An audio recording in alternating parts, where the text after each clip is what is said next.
Hello guys, welcome to Aims classes, বাংলার সব থেকে বড় ইউটিউব চ্যানেল এমস ক্লাসেসে তোমাদের অনেক অনেক স্বাগত জানাই। আমি সন্দীপ দত্তা, তোমাদের জিএস ফ্যাকাল্টি। তো গাইজ, আজকে আমরা ফিজিক্সের একটি খুবই গুরুত্বপূর্ণ চ্যাপ্টার নিয়ে আলোচনা করব, আর সেটি হলো ইউনিট অ্যান্ড ডাইমেনশন।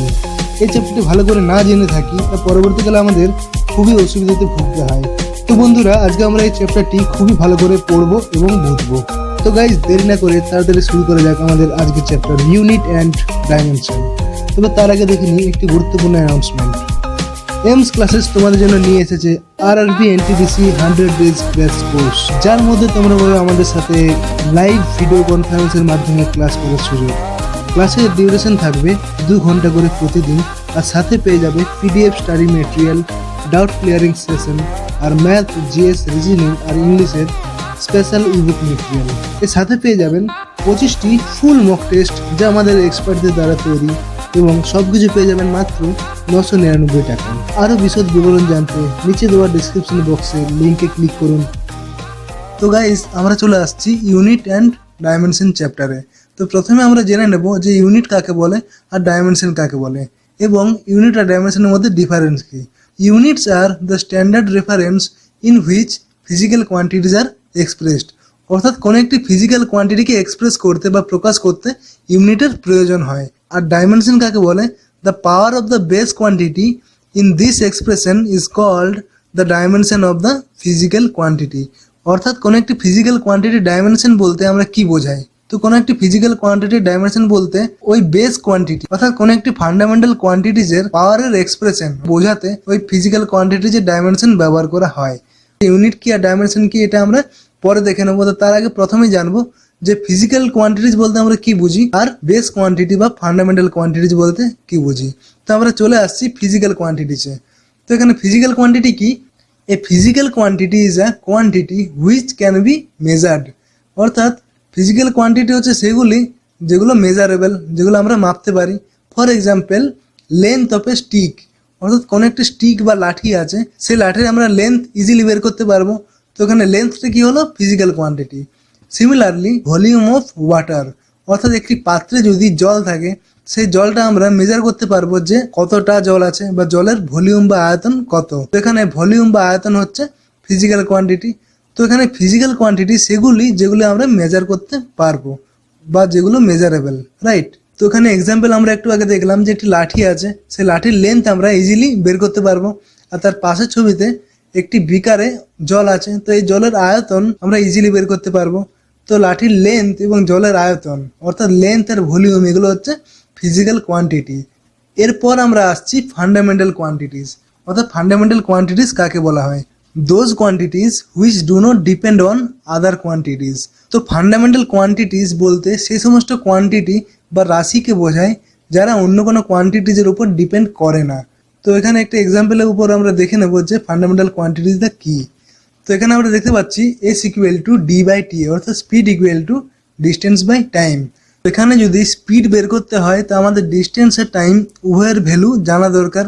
অর্থাৎ স্পিড এখানে আমরা দেখতে পাচ্ছি যে ডিস্টেন্স আর টাইমের উপর নির্ভরশীল। তো এখানে ডিস্টেন্স আর টাইম কি হচ্ছে? Fundamental quantity. যে ডিস্টেন্স আর টাইম কিন্তু কারোর উপর নির্ভরশীল নয়, বাট স্পিডটা ডিস্টেন্স আর টাইমের উপর নির্ভরশীল। Here distance and time is a fundamental quantities. তো এবার আমরা দেখে নেব যে ফান্ডামেন্টাল কোয়ান্টিটিস কত রকমের হয়। তো দেয়ার আর 7 ফান্ডামেন্টাল কোয়ান্টিটিস, অর্থাৎ আমাদের টোটাল 7টি ফান্ডামেন্টাল কোয়ান্টিটিস বা মৌলিক রাশি আছে। তো সেগুলো কি কি জেনে নেওয়া যাক। প্রথমে হচ্ছে লেন্থ বা দৈর্ঘ্য, ওর পরে মাস অর্থাৎ ভর, তারপর আসছে টাইম অর্থাৎ সময়, এরপর ইলেকট্রিক কারেন্ট অর্থাৎ তড়িৎ প্রবাহ, এরপর টেম্পারেচার অর্থাৎ তাপমাত্রা, এরপর লুমিনাস ইন্টেন্সিটি অর্থাৎ আলোক প্রাবল্য, তারপর আসছে অ্যামাউন্ট অফ ম্যাটার অর্থাৎ পদার্থের পরিমাণ। তো এখানে আমরা দেখতে পাচ্ছি এই 7টি হলো ফান্ডামেন্টাল কোয়ান্টিটিস, রাইট? তো এরপর আমরা আসছি ডিরাইভড কোয়ান্টিটিস। তো প্রথমে আমরা কি দেখলাম যে ফান্ডামেন্টাল কোয়ান্টিটিস কাকে বলছে। ফান্ডামেন্টাল কোয়ান্টিটিস হচ্ছে সেই সমস্ত কোয়ান্টিটিস যারা অন্য কোনো কোয়ান্টিটির উপর নির্ভরশীল নয়। আর এখানে আমরা দেখতে পাচ্ছি যে derived quantities, those quantities which are dependent on fundamental quantities. Derived quantity বলতে সেই সমস্ত কোয়ান্টিটিসকে বোঝায় যারা ফান্ডামেন্টাল কোয়ান্টিটির ওপর ডিপেন্ড করে। তো এখানে ডিরাইভড কোয়ান্টিটিজ এক্সাম্পল আমরা কি কি পাচ্ছি, সেগুলো হচ্ছে area, volume, speed, force, work ইত্যাদি। তো এখানে আমরা একটু আগে দেখলাম যে speed equal to distance by time, অর্থাৎ ডিস্টেন্স বা টাইম এদের মধ্যে কোনো একটা জিনিস যদি আমার না জানা থাকে তাহলে স্পিড আমরা বের করতে পারবো না। তার মানে স্পিড এখানে ডিস্টেন্স আর টাইমের উপর নির্ভরশীল। তো এখানে স্পিডটা কি হলো, ডিরাইভড কোয়ান্টিটিস, আর ডিস্টেন্স আর টাইম এখানে হলো ফান্ডামেন্টাল কোয়ান্টিটিস। তো আমরা এখন পরিষ্কার বুঝতে পারছি যে ফান্ডামেন্টাল কোয়ান্টিটি আর ডিরাইভড কোয়ান্টিটি কি জিনিস। তো চলো আরেকটা এক্সাম্পল দিয়ে আমরা বুঝে নিই। তো এখানে আমরা দেখতে পাচ্ছি W equal to F into S, অর্থাৎ work done equal to force into displacement. পাশের ছবিতে আমরা দেখছি যে একজন একটি ওয়েট লিফটার তুলছে। তো এখানে প্রথমে কি ছিল, ওয়েট লিফটারটি নিচে ছিল আর ফোর্স দেওয়ার ফলে কি হয়েছে, সেটি উপরে উঠেছে। কত উপরে উঠেছে, 2 মিটার উপরে উঠেছে। তো এখানে সেটি কি হলো, ডিসপ্লেসমেন্ট হয়েছে। তো ওয়ার্ক ডানের ভ্যালু আমরা তখনই পাবো যখন ফোর্স আর ডিসপ্লেসমেন্টের ভ্যালু আমরা জানবো। তো এখানে ওয়ার্ক ডান হচ্ছে ডিরাইভড কোয়ান্টিটি আর ফোর্স আর ডিসপ্লেসমেন্ট হলো ফান্ডামেন্টাল কোয়ান্টিটিস, রাইট। তো এখন আমাদের কাছে ক্লিয়ার যে ডিরাইভড কোয়ান্টিটিস আর ফান্ডামেন্টাল কোয়ান্টিটিস কি, অর্থাৎ ফান্ডামেন্টাল কোয়ান্টিটিস যা অন্য কোনো কোয়ান্টিটির উপর নির্ভরশীল নয়, আর ডিরাইভড কোয়ান্টিটিস হচ্ছে ফান্ডামেন্টাল কোয়ান্টিটিসের উপর নির্ভরশীল। ওকে, তো এবার আমরা চলে যাচ্ছি ইউনিট। তো আমরা আগে জেনেছি যে ইউনিট কি। Units are the standard reference in which physical quantities are expressed, অর্থাৎ কোনো একটি ফিজিক্যাল কোয়ান্টিটিসকে এক্সপ্রেস করতে বা বোঝাতে ইউনিটের প্রয়োজন হয়। ফর এক্সাম্পল আমরা বলতে পারি, আমরা যদি কোনো মুদিখানার দোকানে আলু কিনতে যাই তো দোকানদার কি জিজ্ঞেস করবে যে কতটা আলু চাই, মানে দোকানদার কি জানতে চাইছে, কি পরিমাণটা, তো সেই পরিমাণটাকে আমরা বলছি ফিজিক্যাল কোয়ান্টিটি, রাইট। তো এই ফিজিক্যাল কোয়ান্টিটি বোঝাতে আমাদের কি বলতে হবে, যে আমাদের 2 কেজি বা 5 কেজি আলু চাই। তো এখানে কেজি জিনিসটা যেটা আসছে, কেজি অর্থাৎ কিলোগ্রাম, তো সেটাই হচ্ছে ইউনিট। তো এখানে ওই ফিজিক্যাল কোয়ান্টিটিকে এক্সপ্রেস করতে বা বোঝাতে ইউনিটের প্রয়োজন হচ্ছে। তো এবার আমরা আসছি সিস্টেম অফ ইউনিট, অর্থাৎ ইউনিটের কত রকমের সিস্টেম হয়। তো প্রথমে আমরা দেখতে পাচ্ছি CGS ইউনিট সিস্টেম, অর্থাৎ সেন্টিমিটার গ্রাম সেকেন্ড ইউনিট সিস্টেম। তো আমরা এখানে সেন্টিমিটার গ্রাম সেকেন্ড, তো সেন্টিমিটার কিসের ইউনিট হয়, সেন্টিমিটার হচ্ছে লেন্থের ইউনিট, গ্রাম হচ্ছে মাসের ইউনিট, আর সেকেন্ড হচ্ছে টাইমের। তো এখানে লেন্থ, মাস, টাইম হিসেবে স্পেসিফিক ইউনিটগুলোর নাম দেওয়া হয়েছে। তো এখানে CGS বলতে আমরা কি দেখলাম, যে সেন্টিমিটার গ্রাম সেকেন্ড ইউনিট সিস্টেম। তো এরপর আসছি FPS বলতে এখানে foot pound second unit system. তো এখানে সেম, ফুট হচ্ছে লেন্থের ইউনিট, পাউন্ড হচ্ছে মাসের ইউনিট, আর সেকেন্ড হচ্ছে এখানে টাইমের ইউনিট। সেম আরেকটি আমরা দেখতে পাচ্ছি, সেটা হচ্ছে MKS, অর্থাৎ metre kilogram second unit system. তো এখানে এই 3টে সিস্টেম অফ ইউনিট আসার ফলে আমাদের খুব সমস্যা দেখা দিল। তো আমরা এখানে বুঝতে পারবো না যে আমাদের কোনটা কোন সময় ইউজ করতে হবে। সাপোজ আমরা কোনো একটি দোকানে গিয়ে যদি বলি যে দাদা আমার 1 কেজি পেঁয়াজ চাই, তো ওখানে দোকানদার তখন কি বলবে, যে আমার কাছে 1 কেজি হবে না, আমার কাছে 1 পাউন্ড হবে, রাইট। তো আমরা কি দেখতে পাচ্ছি, যে আমাদের কাছে নির্দিষ্ট কোনো ইউনিট সিস্টেম নেই যেটা আমরা সবাই ব্যবহার করব। তো এই সমস্যা দূর করার জন্য নিয়ে আসা হলো SI ইউনিট সিস্টেম, অর্থাৎ ইন্টারন্যাশনাল সিস্টেম, যেটি সর্বত্র প্রযোজ্য। তো এখানে কি ঠিক করা হলো, যে লেন্থের ইউনিট হবে মিটার, মাসের ইউনিট হবে কিলোগ্রাম, আর টাইমের ইউনিট হবে সেকেন্ড। তো এটা সর্বত্র ব্যবহার করা যাবে। তো এখানে আমরা দেখবো যে আমাদের ফান্ডামেন্টাল কোয়ান্টিটিজের ইউনিট কি এবং সিম্বল কি। তো ফান্ডামেন্টাল কোয়ান্টিটিজ আমরা কি জানলাম, যে আমাদের কাছে টোটাল 7টি ফান্ডামেন্টাল কোয়ান্টিটি আছে। সেগুলো কি, length, mass, time, temperature, electric current, luminous intensity আর অ্যামাউন্ট অফ সাবস্টেন্স। তো আমরা এবার জানবো যে এদের ইউনিট কি আর এদের কি সিম্বল দ্বারা প্রকাশ করা হয়। তো লেন্থের ইউনিট এখানে হচ্ছে মিটার, যাকে স্মল m সিম্বল দ্বারা ডিনোট করা হয়। এরপর মাসের ইউনিট এখানে হচ্ছে কিলোগ্রাম, যাকে কেজি সিম্বল দ্বারা ডিনোট করা হয়। এরপর আসছে টাইম, টাইমের ইউনিট এখানে সেকেন্ড, যাকে স্মল ACC চিহ্ন দ্বারা ডিনোট করা হয়। এরপর টেম্পারেচার, টেম্পারেচার SI ইউনিট হলো কেলভিন, যেখানে টেম্পারেচারের CGS ইউনিট ছিল ডিগ্রি সেন্টিগ্রেড বা ডিগ্রি ফারেনহাইট। তো এখানে SI ইউনিট আমরা নেব, সেটা হচ্ছে কেলভিন, যার সিম্বল হলো ক্যাপিটাল K। এরপর আসছে আমরা ইলেকট্রিক কারেন্ট। তো ইলেকট্রিক কারেন্টের ইউনিট হলো অ্যাম্পিয়ার, যাকে আমরা ডিনোট করব ক্যাপিটাল A সিম্বল দ্বারা। এরপর আসছে লুমিনাস ইন্টেন্সিটি, অর্থাৎ আলোক প্রাবল্য, এর ইউনিট হলো ক্যান্ডেলা, যাকে আমরা CD সিম্বল দ্বারা ডিনোট করব। এরপর আসছে অ্যামাউন্ট অফ সাবস্টেন্স, অর্থাৎ পদার্থের পরিমাণ, যার ইউনিট হবে মোল এবং সিম্বল হবে স্মল MOL, রাইট। তো আমরা এখানে দেখলাম যে আমাদের ফান্ডামেন্টাল কোয়ান্টিটিস কি কি আছে এবং তাদের ইউনিট আর সিম্বল কি। তো এবার আমরা দেখে নেব কিছু এক্সাম্পল। তো প্রথমে আসছে অ্যাক্সেলারেশন বা ত্বরণ।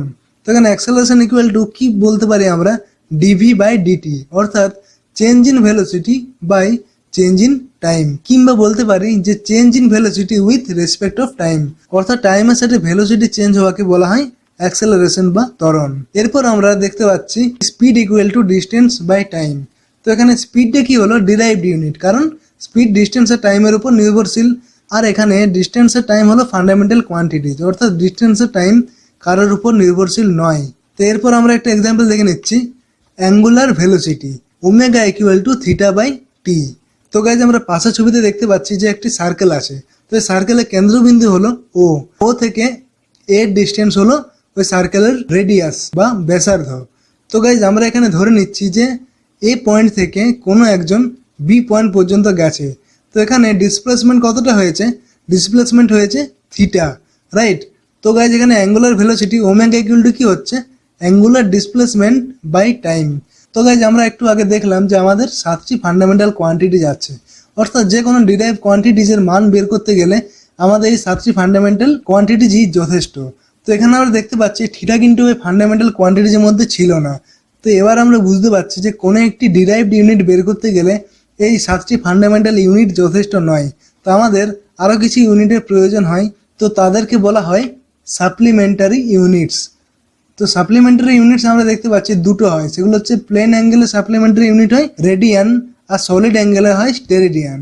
তো গাইস এখানে প্লেন অ্যাঙ্গেল বলতে কি বোঝানো হচ্ছে, যে কোনো একটি 2D পিকচার বা 2 ডাইমেনশনাল পিকচারে যদি কোনো কিছুর অ্যাঙ্গেল বের করতে হয় তাহলে সেখানে প্লেন অ্যাঙ্গেল ব্যবহার করা হয়, যার ইউনিট হয় রেডিয়ান। আর সলিড অ্যাঙ্গেল বলতে কি বোঝানো হচ্ছে, যে কোনো একটি 3 ডাইমেনশনাল পিকচার, ধরে নেওয়া যাক আমাদের কাছে একটি ফুটবল আছে, সেই ফুটবলের যদি কিছুটা অংশ আমরা কেটে নিই তো সেন্টার থেকে সেটি যে অ্যাঙ্গেল করছে সেটাকে বলা হচ্ছে সলিড অ্যাঙ্গেল। তো গাইজ এখানে আমরা রেডিয়ান কি একবার দেখে নিই। তো লেটস সাপোজ ধরে নেওয়া যাক যে একটি সার্কেল আছে, তো সার্কেলের এখান থেকে এখান পর্যন্ত যদি কেটে নেওয়া হয় তো এই অংশটা সেন্টারের সাথে যে অ্যাঙ্গেল তৈরি করছে সেটা হচ্ছে 1 রেডিয়ান। তো এখানে 1 রেডিয়ান ইকুয়াল টু কি বলা হচ্ছে 57.296 ডিগ্রি, অর্থাৎ 57.296 অ্যাঙ্গেলটাকে বলা হচ্ছে 1 রেডিয়ান। তো এখানে আমরা জানি যে একটি সার্কেলের ফুল সার্কেল হচ্ছে 360 ডিগ্রি বা 2 পাই রেডিয়ান। আর স্টেরিডিয়ান এখানে কি বলা হচ্ছে, steradian is equal to the square of a radian, অর্থাৎ একটি রেডিয়ানের স্কোয়ারকে বলা হয় একটি স্টেরিডিয়ান। ওকে, তো এবার আমরা কিছু কোয়ান্টিটিজের ইউনিট বের করব। তো এখানে আমরা বের করব area, volume, density, force, pressure, energy, work, power, momentum আর ইম্পালস। তো এদের ইউনিট আমরা এক এক করে বের করব। তো বন্ধুরা যারা বুঝতে পেরেছো তারা ভিডিওটি পজ করে যতগুলো টাস্ক দেওয়া আছে এই টাস্কগুলো ইউনিট ফটাফট বের করো, এবং এরপর প্লে করে তোমরা দেখে নাও যে তোমাদের অ্যান্সারগুলো ঠিক হয়েছে কি না। ওকে, তো আমরা এবার এই 10টি কোয়ান্টিটিজের ইউনিট বের করব। প্রথমে আসছে এরিয়া। তো আমরা পাশের ছবিতে দেখতে পাচ্ছি একটি স্কোয়ার আছে, তো স্কোয়ারের লেন্থ হচ্ছে এল। তো আমরা জানি যে স্কোয়ার মানে বর্গক্ষেত্র, অর্থাৎ বর্গক্ষেত্রের কি হয় যে 4টি বাহু সমান। তো একটি বাহু যদি এল হয় তাহলে তার ক্ষেত্রফল বা এরিয়া কি হবে এল ইন্টু এল, এল স্কোয়ার, অর্থাৎ এর ইউনিট কি হবে metre into metre equal to metre square. তো আমরা এরিয়ার ইউনিট কি পেলাম মিটার স্কোয়ার। এরপর আসছি ভলিউম। সেম এখানে ভলিউম বলতে আমরা কি বোঝাই যে লেন্থ, হাইট আর উইথ। তো এখানে তিনটেই কিন্তু ইউনিট হলো মিটার। তো এখানে ভলিউম কি হবে metre into metre into metre equal to metre cube. তো এবার আমরা আসছি ডেনসিটি। ডেনসিটি মানে হলো ঘনত্ব, আর ডেনসিটিকে আমরা রো চিহ্ন দ্বারা ডিনোট করি। তো এখানে ডেনসিটি ইকুয়াল টু m/v, অর্থাৎ মাস পার ইউনিট ভলিউম। তো এখানে মাসের ইউনিট আমরা কি জানি, মাসের ইউনিট হলো কেজি। তো আমরা এখানে প্রত্যেকটি ইউনিট কিন্তু এসআই ইউনিটে মেজার করব, রাইট, কারণ এসআই ইউনিট হলো ইন্টারন্যাশনাল স্ট্যান্ডার্ড ইউনিট। তো এখানে মাসের ইউনিট হলো কেজি, আর ভলিউমের ইউনিট আমরা এক্ষুনি জানলাম সেটি হলো মিটার কিউব। তো এখানে ডেনসিটি রো ইকুয়াল টু কি হবে m/v, অর্থাৎ কেজি পার মিটার কিউব। তো গাইজ আমরা এরকমভাবে ইউনিট বের করব। এরপরে আসছি ফোর্স, অর্থাৎ বল।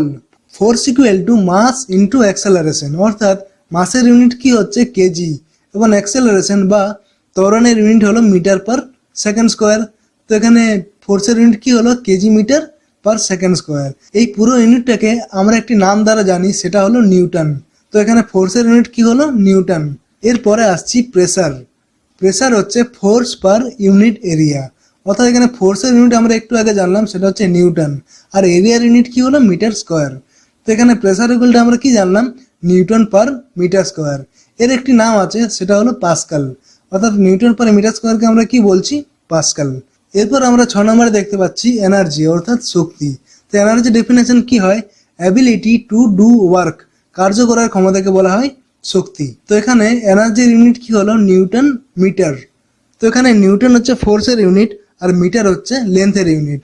তো এখানে এনার্জি কি হলো? Newton metre. তো এর একটি ইউনিক নাম আছে, সেটাকে বলা হয় জুল, রাইট? তো এখানে এই নামগুলো আমাকে মনে রাখতে হবে। তো এখানে জুল কার কার ইউনিট হচ্ছে? ওয়ার্ক, এনার্জি আর হিটের ইউনিট হয় জুল, রাইট? তো একটু আগে আমরা আরেকটা জিনিস দেখলাম যে পাস্কাল। পাস্কাল কিসের ইউনিট? পাস্কাল হলো প্রেসারের ইউনিট। আরেকটা দেখলাম যে নিউটন। নিউটন কিসের ইউনিট? নিউটন হলো ফোর্সের ইউনিট। তো এগুলো আমাদেরকে মনে রাখতে হবে। নিউটন ইকুয়াল টু কি জানলাম? KG metre per second square. Pascal equal to কি জানলাম? Newton per metre square. Joule equal to কি জানলাম? Newton metre. তো এইসব জিনিসগুলো আমাদের মনে রাখতে হবে। এরপর আসছি পাওয়ার। পাওয়ার অর্থাৎ ক্ষমতা। ক্ষমতা মানে কি? রেট অফ ডুইং ওয়ার্ক, কার্য করার হারকে বলা হয় ক্ষমতা। Equal to joule per second.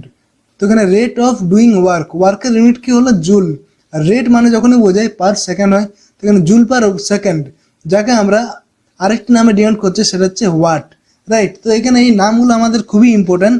Watt equal to joule per second, সেটি হলো পাওয়ারের ইউনিট। তো বন্ধুরা, ভিডিওটি রিওয়াইন্ড করে ভালো করে এগুলো নোট করে নাও, কারণ এগুলো আমাদের পরে খুব প্রয়োজনে আসবে। তো এরপর আমরা আসছি মোমেন্টাম। মোমেন্টামটা কি? It is the quantity of motion of A moving body. কোনো একটা বস্তু যখন মোশনে থাকে, তখন তার মধ্যে কি দেখা যায়? মোমেন্টাম দেখা যায়। তো এখানে মোমেন্টামটা কি হলো? এমভি, অর্থাৎ মাস ইন্টু ভেলোসিটি। তো এখানে মাসের ইউনিট কি হলো? কেজি। আর ভেলোসিটি ইউনিট হলো মিটার পার সেকেন্ড। তো এখানে মোমেন্টামের ইউনিট কি হলো? KG metre per second. এরপর 10 নম্বরে আসছি ইম্পালস।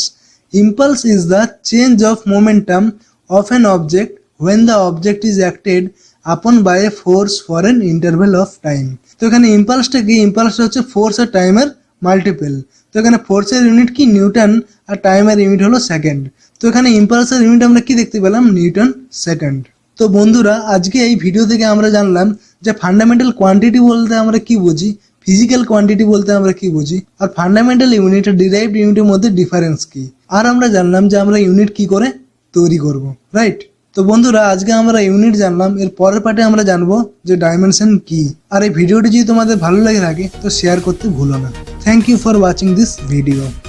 তো বন্ধুরা, চ্যানেলটি ভালো লেগে থাকলে এবং এই ধরনের ভিডিও আরও পেতে চ্যানেলটি আজই সাবস্ক্রাইব করুন এবং নিচে দেওয়া বেল আইকনটিতে ক্লিক করুন লেটেস্ট আপডেটস এবং ভিডিওজের জন্য।